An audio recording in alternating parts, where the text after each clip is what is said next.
So आज आपण मासवडीची recipe पाहणार आहोत। इथे मी खसखस, तीळ, कांदा, लसूण, खोबरं, शेंगदाण्याचं कूट आणि कोथिंबीर घेतलेली आहे। इथे आपण लो फ्लेम वरती खसखस आणि तीळ भाजून घेणार आहोत।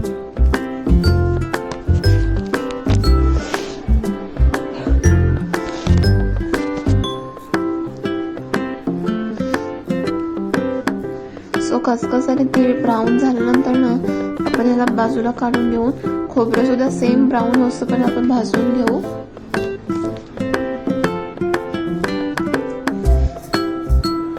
हे जरा तेलामध्ये कांदा आणि लसूण ते सुद्धा आपण फ्राय करून घेऊयात।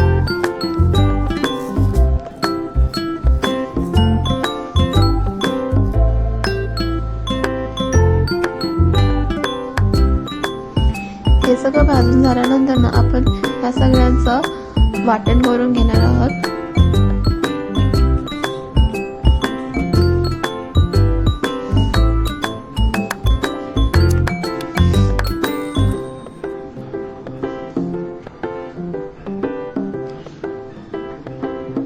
त्याच्यामध्ये वाटण करून झालं त्याच्यामध्ये मी बेसिकचे मसाले टाकणार आहे। लाल मिरची, मीठ, गरम मसाला, धनिया पावडर ची परत त्याची पेस्ट करून घेऊ आपण। सो इथं आपला मसाला रेडी झालेला आहे। सो इथं आपण पिठलं बनवून घेऊया।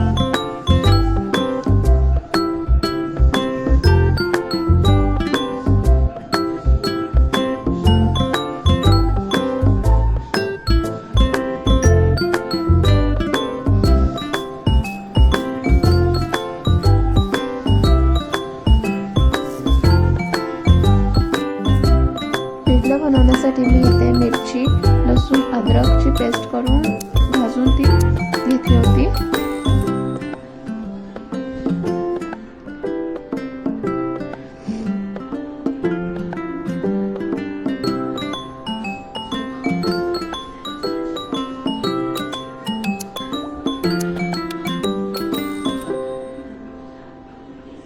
इथे आपण पीठ जरा शिजवून घेऊ।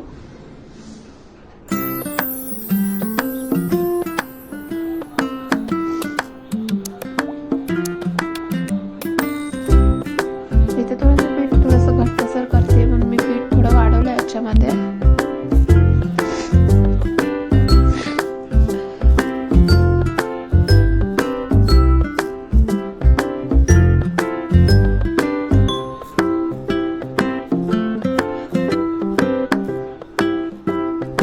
आता आपण मासवडी बनवून घेणार आहोत।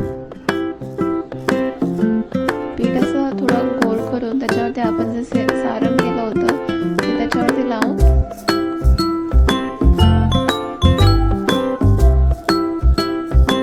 एका बाजूने असे रोल करत यायचं आहे आणि त्यानंतर माशासारखा शेप द्यायचा आहे त्रिकोणी।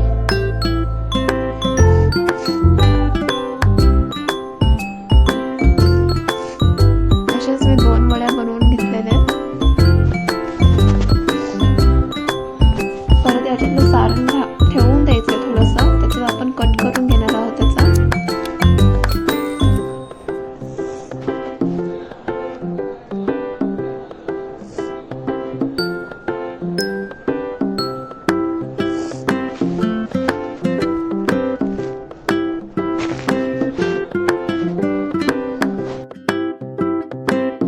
इथे मी कट बनवण्यासाठी तेल तापायला